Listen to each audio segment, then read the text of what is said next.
Hello everyone, welcome to Xylem learning. അഭിമിസ് ആണ്. അപ്പൊ നമ്മൾ കഴിഞ്ഞ വീഡിയോയിൽ മക്കളെ കുറേ അധികം കാര്യങ്ങൾ നോക്കിയിരുന്നു അല്ലെ. എന്താണ് അഡാപ്റ്റേഷൻസ്, അതുപോലെ തന്നെ ബയോട്ടിക് ഫാക്ടേഴ്സ് എന്താണ്, അബയോട്ടിക് ഫാക്ടേഴ്സ് എന്താണ്, അതുപോലെ തന്നെ ഹാബിറ്റാറ്റ് എന്താണ് എന്നുള്ള കാര്യങ്ങളൊക്കെ നമ്മൾ പറഞ്ഞു. ഇന്ന് നമുക്ക് നോക്കാനുള്ളത് നമ്മളൊരു ഡെസേർട്ടിൽ കൂടെ ഒരു യാത്ര പോവാണ്, ഒരു മരുഭൂമിയിൽ കൂടെ നമ്മളൊരു യാത്ര പോവാണ്. അപ്പൊ നമ്മൾ ഓരോരോ ജീവികളെ കാണുന്നു. അപ്പൊ ആ ജീവികൾക്ക് ആ ഡെസേർട്ടിൽ ജീവിക്കാൻ എന്തൊക്കെ പ്രത്യേകതകൾ ഉണ്ട് എന്നുള്ള കാര്യങ്ങളാണ് ഇന്ന് നമ്മൾ നോക്കാൻ പോകുന്നത്. അപ്പൊ ഒരു മരുഭൂമി എന്ന് പറയുമ്പോൾ തന്നെ ആദ്യം നമ്മുടെ മനസ്സിലേക്ക് ഓർമ്മ വരുന്ന ചിത്രം എന്താണ്? നോക്ക്, ദൂരത്തോളം നിറയെ മണൽത്തരികള് അല്ലെങ്കിൽ മണ്ണ്, അതുപോലെ തന്നെ എന്താണ് നമ്മള് പ്രത്യേകമായിട്ട് ഓർക്കുന്ന ഒരു സാധനമാണ് ഒട്ടകം അല്ലെ, അഥവാ ക്യാമൽ. അപ്പൊ ഈ ഡെസേർട്ടിലാണ് ഈ ക്യാമല് കാണുന്നത് അഥവാ ഈ ഒട്ടകം കാണുന്നതെന്ന് നമുക്കറിയാം അല്ലെ. അപ്പൊ ഈ ഡെസേർട്ട് എന്ന് പറഞ്ഞാൽ നമുക്കറിയാം ഭയങ്കരമായിട്ടുള്ള ചൂടല്ലേ. ഡെസേർട്ടിൽ ഭയങ്കരമായിട്ടുള്ള ഹീറ്റും അതുപോലെ തന്നെ ചൂടും ഒക്കെയാണ്. നമുക്ക് അധികം നേരം ഒന്നും ഒരു ഡെസേർട്ടിൽ പോയി അല്ലെങ്കിൽ ഒരു മരുഭൂമിയിൽ പോയി നിൽക്കാൻ പറ്റില്ല അല്ലെ. പക്ഷെ ഈ ക്യാമൽസ് അഥവാ ഈ ഒട്ടകങ്ങള് ഫുൾ ടൈം എങ്ങനെയാണ് ഈ മരുഭൂമിയിൽ ജീവിക്കുന്നത് എന്ന് നിങ്ങൾ ചിന്തിച്ചിട്ടുണ്ടോ? ഈ മരുഭൂമിയിൽ ജീവിക്കാൻ വേണ്ട ചില പ്രത്യേകതകൾ, ചില അഡാപ്റ്റേഷൻസ് ആർക്കുണ്ട്? നമ്മുടെ ഈ ക്യാമലിനുണ്ട്. അപ്പൊ എന്തൊക്കെയായിരിക്കും ഈ ക്യാമലിന് ഈ മരുഭൂമിയിൽ ജീവിക്കാൻ പറ്റിയ അഡാപ്റ്റേഷൻസ്? എന്തൊക്കെയായിരിക്കും? അതായത് നമ്മൾ ഈ ക്യാമലിനെ ശ്രദ്ധിച്ച് നോക്കിക്കഴിഞ്ഞാൽ നമുക്ക് കാണാൻ പറ്റും അല്ലെ. ഇവരുടെ കാലുകൾ നോക്കിക്കിട കുഞ്ഞ എങ്ങനെയുണ്ട്? നല്ല നീളമുള്ള ലോങ് ആയിട്ടുള്ള കാലുകളാണ് അല്ലെ. എന്തുകൊണ്ടായിരിക്കാം ഇവർക്ക് ഈ ലോങ് ആയിട്ടുള്ള കാലുകൾ ഉള്ളത്? സംഭവം വേറൊന്നുമല്ല, ഈ മരുഭൂമിയിൽ മൊത്തം എന്താണ് പൊള്ളുന്ന മണ്ണാണ് അല്ലെ. മണൽത്തിരികൾക്ക് ഭയങ്കര ചൂട് പിടിച്ച് പകൽ സമയത്ത് ഈ വെയിലിന്റെ ചൂട് പിടിച്ച് ഭയങ്കര ഹീറ്റായിട്ട് നിൽക്കുന്ന സമയമായിരിക്കും. അപ്പൊ ആ ഒരു ഹീറ്റിൽ നിന്ന് രക്ഷപ്പെടാൻ അവർക്ക് എന്താണ്, അവരുടെ ബോഡിയെ ഉയർന്നു നിർത്താൻ വേണ്ടിയിട്ട് ബോഡി നല്ല ഹൈറ്റിലായിരിക്കും. അതിന് വേണ്ടിയിട്ടാണ് ഇവർക്ക് നീണ്ട കാലുകൾ ഉള്ളത്. അപ്പൊ ഒരു പരിധി വരെ ആ മണ്ണിലെ ചൂടിൽ നിന്നും ഇവർക്ക് ബോഡിയെ രക്ഷിക്കാൻ വേണ്ടിയിട്ട് പറ്റും. അപ്പൊ ഒരു അഡാപ്റ്റേഷൻ നമ്മൾ പറഞ്ഞു എന്താണ്, നല്ല നീളമുള്ള കാലുകളാണ് എന്ന് നമ്മൾ പറഞ്ഞു. അത് മാത്രമല്ല ഇവരുടെ ശരീരത്തിന് ചില പ്രത്യേകതകളുണ്ട്. എന്താണെന്ന് അറിയോ? നമ്മളെ പോലെയല്ല, നമ്മൾ കുറച്ച് ചൂടെടുത്ത് കഴിയുമ്പോൾ നമ്മൾ വല്ലാണ്ട് സെറ്റ് ചെയ്യും അല്ലെ, വേർക്കാറുണ്ട്. പക്ഷെ ഇവരെന്ത് ചെയ്യില്ല, സെറ്റ് ചെയ്യില്ല. എന്തുകൊണ്ടായിരിക്കും ഇവർ സെറ്റ് ചെയ്യാത്തത് അഥവാ വിയർക്കാത്തത്? കാരണം ഈ മരുഭൂമിയിൽ എന്ന് പറഞ്ഞാൽ വെള്ളം കിട്ടുന്നത് ഭയങ്കര പാടായിരിക്കും അല്ലെ. അപ്പൊ ഈ സെറ്റിങ്ങിലൂടെ അല്ലെങ്കിൽ വിയർപ്പിലൂടെ അവരുടെ ശരീരത്തിലുള്ള ജലാംശം നഷ്ടപ്പെട്ടു കഴിഞ്ഞാൽ എന്താണ്, വെള്ളം കിട്ടാൻ പാടായിരിക്കും. അതുകൊണ്ട് ഒരു തുള്ളി വെള്ളം പോലും പാഴാക്കാൻ പാടില്ല. എവറി ഡ്രോപ്പും സേവ് ചെയ്യാൻ വേണ്ടിയിട്ട് ഇവരുടെ ശരീരത്തിൽ എന്തില്ല, ഇതേപോലെ വേർക്കാൻ വേണ്ടിയിട്ടുള്ള സെറ്റിംഗ് ഇല്ല. അത് മാത്രമല്ല നമ്മളെ പോലെയല്ല, ഇവർക്ക് ഒത്തിരി അധികം യൂറിനൊന്നും ഇല്ല, കുറച്ച് എമൗണ്ട് യൂറിനെ ഇവർ പാസ് ചെയ്യുള്ളൂ. അതുപോലെ തന്നെ ഇവരുടെ ഡങ് ഉണ്ടല്ലോ, നമ്മളെ പശുവിന്റെ ചാണകം, കൗഡങ് ഒക്കെ പറയുന്ന പോലെ ഇവരുടെ ഡെങ് എങ്ങനെയായിരിക്കും? ഭയങ്കര ഡ്രൈ ആയിരിക്കും. അതായത് ഒരു തുള്ളി വെള്ളം പോലും അതുവഴിയൊന്നും പോവരുത് എന്നുള്ള രീതിയിൽ ഇവർ വേർക്കാറില്ല. അതുപോലെ തന്നെ യൂറിൻ വളരെ കുറവായിരിക്കും. അതുപോലെ തന്നെ ഡെങ് എന്ന് പറയുന്നത് ഭയങ്കര ഡ്രൈ ആയിരിക്കും. അതുപോലെ തന്നെ ഇവരുടെ കാലുകൾ എങ്ങനെയായിരിക്കും? നീളമുള്ളതായിരിക്കും. അപ്പൊ ഇതൊക്കെ എന്താണ്, ഈ ക്യാമലിന് ഈ മരുഭൂമിയിൽ താമസിക്കാൻ പറ്റിയ അഡാപ്റ്റേഷൻസ് ആണ്. ഓക്കെ, അഥവാ അനുകൂലനങ്ങളാണ്. അപ്പൊ നമുക്ക് നോക്കാം എന്തൊക്കെയാണ്. The body structure of a camel. ക്യാമലിന്റെ ബോഡി സ്ട്രക്ചർ അതിനെ സർവൈവ് ചെയ്യാൻ, ഡെസേർട്ട് കണ്ടീഷനിൽ സർവൈവ് ചെയ്യാൻ ഹെൽപ്പ് ചെയ്യുന്നു. എന്തൊക്കെയാണ്?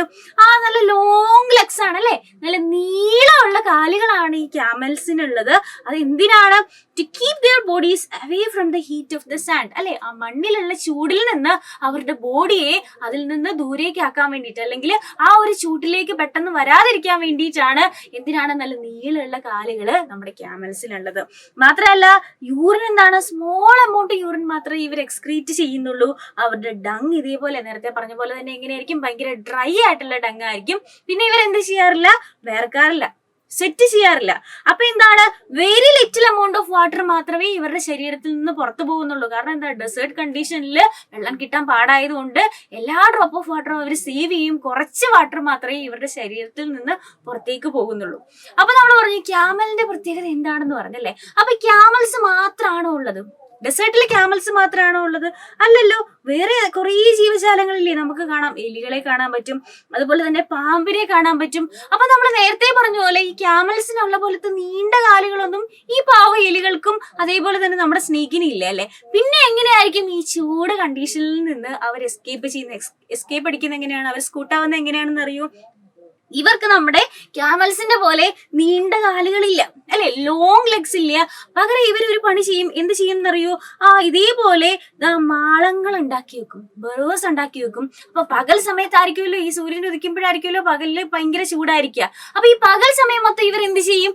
ഈ മാളത്തിൽ ഒളിച്ചിരിക്കും. എന്നിട്ട് സൂര്യനൊക്കെ അസ്തമിച്ച് രാത്രിയാവുന്ന സമയത്ത് മരുഭൂമിയിൽ എന്തായിരിക്കും? തണുപ്പായിരിക്കും. ആ സമയത്താണ് ഇവരിതാ പുറത്തിറങ്ങുക. രാത്രി സമയത്തായിരിക്കും ഇവർ പുറത്തിറങ്ങുന്നത്. എങ്ങനെയുണ്ട്? നല്ല പരിപാടിയാണ് അല്ലെ? എന്താണ്? To stay away from the intense heat.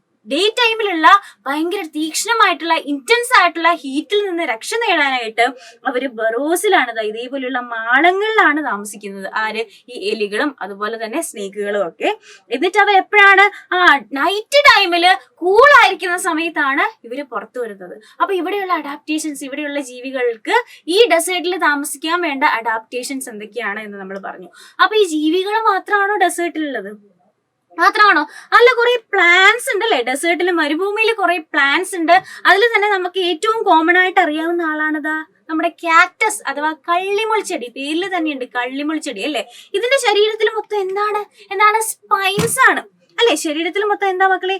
Spines ആണ് അഥവാ മുള്ളുകളാണ്. അപ്പൊ ഈ സ്പൈൻസ് എന്ന് പറഞ്ഞാൽ എന്താണെന്ന് നിങ്ങൾക്ക് അറിയോ? എന്തെങ്കിലും ഐഡിയ ഉണ്ടോ എന്താണ് ഈ സ്പൈൻസ് എന്ന്? നമ്മൾ വിചാരിക്കും ഇതിന്റെ ലീവ്സ് ആണ്, ഈ കാണുന്നതൊക്കെ ഇതിന്റെ ലീവ്സ് ആണ്, അതിന് പുറമെയാണ് ഈ സ്പൈൻസ് എന്ന് അല്ലെ. എന്നാലല്ല, ഇതിന്റെ ഇലകളെയാണ് ഈ സ്പൈൻസ് എന്ന് പറയുന്നത്. എന്താണ്? അതിന്റെ ലീവ്സ് ആണ്. ഓക്കെ, അതിന്റെ ഇലകള് എന്തായി മാറിയിരിക്കുകയാണ്? മോഡിഫൈ ചെയ്തിട്ട് അത് സ്പൈൻസ് ആയിട്ട് മാറിയിരിക്കുകയാണ്. അപ്പൊ ഈ കാണുന്നത് എന്തായിരിക്കും? ഈ കാണുന്നത് അതിന്റെ സ്റ്റെം ആണ്. എന്തിനായിരിക്കും ഈ ഇലകൾ വളരെ ചെറുത് അല്ലെങ്കിൽ ആബ്സെന്റ് ആയിട്ടിരിക്കുന്നത്? എന്തുകൊണ്ടായിരിക്കും? അതായത് ട്രാൻസ്പിറേഷൻ എന്താണെന്ന് നമുക്കറിയാം അല്ലെ.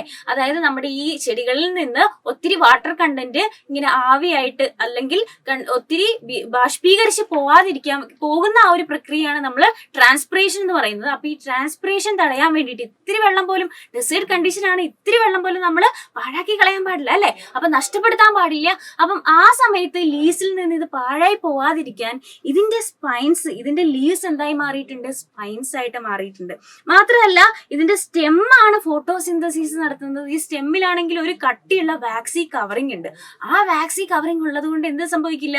ഈ ട്രാൻസ്പിറേഷന്റെ സമയത്ത് ഒത്തിരി ജലം ആവിയായി നീരാവിയായി പോവില്ല. ഒത്തിരി ചൂട് വരുന്ന സമയത്ത് ഇതിൽ നിന്ന് ജലങ്ങൾ നീരാവിയായി പോകാതെ ഹെൽപ്പ് ചെയ്യും എന്ത്? ഈ വാക്സി ആയിട്ടുള്ള കവറിംഗ്. അപ്പൊ നമുക്ക് നോക്കാം. നോക്കിക്കേ, the leaves in the desert plant അല്ലെ. ഇതിന് ഡെസേർട്ട് പ്ലാന്റ്സിലെ ലീവ്സ് എന്തായിരിക്കും? ആബ്സെന്റ് ആയിരിക്കും. അഥവാ ഉണ്ടെങ്കിൽ അത് എന്തിന്റെ ഫോമിലായിരിക്കും? സ്പൈൻസിന്റെ, മുള്ളുകളുടെ ഫോമിലായിരിക്കും. കണ്ടോ? സ്പൈൻസിന്റെ ഫോമിലായിരിക്കും. എന്തിനു വേണ്ടിയിട്ടാണ്? Reducing the loss of water. എങ്ങനെ? ട്രാൻസ്പിറേഷൻ വഴി വെള്ളം പുറത്തു പോകുന്നത് തടയാൻ വേണ്ടിയിട്ടാണ് ഇതിന്റെ ലീവ്സ് എന്തായി മാറുന്നത്? സ്പൈൻസ് ആയി മാറുന്നത്. മാത്രമല്ല ഇവരിൽ ഫോട്ടോസിന്തസിസ് ആരാണ് നടത്തുന്നത്? ഇതിന്റെ സ്റ്റെം ആണ് അല്ലെ. ഇതാ ഈ കാണുന്നത് എന്താണ്? സ്റ്റെം ആണ്. സ്റ്റെമ്മിലാണ് ഫോട്ടോസിന്തസിസ് നടക്കുന്നത്. മാത്രമല്ല അവിടെ എന്തുണ്ടാവും? ഒരു വാക്സി ലെയറും ഉണ്ടാവും. എന്തിനു വേണ്ടിയിട്ടാണ്? ആ വാട്ടർ അവിടെ തന്നെ റീറ്റെയിൻ ചെയ്യാൻ അല്ലെ. ട്രാൻസ്പിറേഷൻ വഴി പുറത്തു പോകാണ്ട് ആ വെള്ളം അവിടെ തന്നെ റീറ്റെയിൻ ചെയ്യാൻ വേണ്ടിയിട്ട് ഒരു വാക്സി കവറിങ്ങും ഉണ്ടാവും. മാത്രമല്ല ഇതിന്റെ റൂട്ട്സ്, ഇതിന്റെ അടിയിലേക്ക് നല്ല ആഴത്തില് അല്ലെ ജലം വലിച്ചെടുക്കാൻ വേണ്ടിയിട്ട് നല്ല ആഴത്തിലുള്ള റൂട്ട്സ് ആയിരിക്കും ആർക്കുള്ളത്? നമ്മുടെ ഈ ഡെസേർട്ട് പ്ലാന്റ്സിനുള്ളത്. അപ്പൊ പ്ലാന്റ്സിനും, ഡെസേർട്ടിലുള്ള പ്ലാന്റ്സിന്റെ അഡാപ്റ്റേഷൻ എന്തൊക്കെയാണ്, അതുപോലെ തന്നെ ആനിമൽസിന്റെ അഡാപ്റ്റേഷൻസ് എന്തൊക്കെയാണെന്ന് നമ്മൾ പഠിച്ചു. അപ്പൊ ഡെസേർട്ടിലുള്ള അഡാപ്റ്റേഷൻസ് എന്തൊക്കെയാണെന്ന് ഇനി അടിപൊളിയായിട്ട് നമുക്ക് എഴുതാം. ഇതേപോലെയുള്ള വീഡിയോസ് ആയിട്ട് ഇനിയും കാണുന്നത് വരെ Tata, bye bye, take care.